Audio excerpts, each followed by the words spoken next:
Okay, hindi na siya blinking. Nung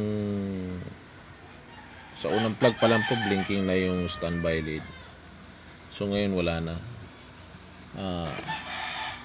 Ito po ang pinta natin, tsaka itong kuto. Nasira po itong 118 na LDO. So try natin i-on.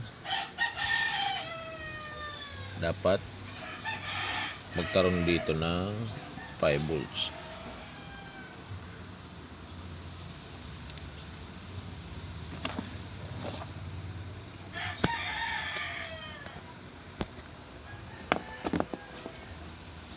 Magkaroon dito ng 5 volts dapat. So i-on na natin.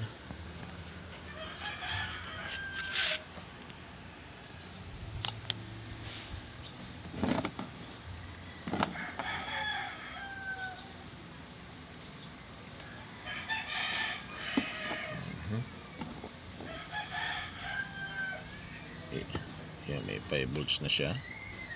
Ibig sabihin naka-on na siya.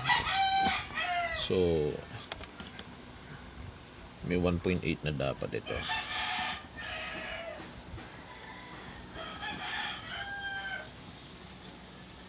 Ayun, okay na yung 1.8. So ito yung unang chine-check kung merong 1 volts or 1.2. So okay na po.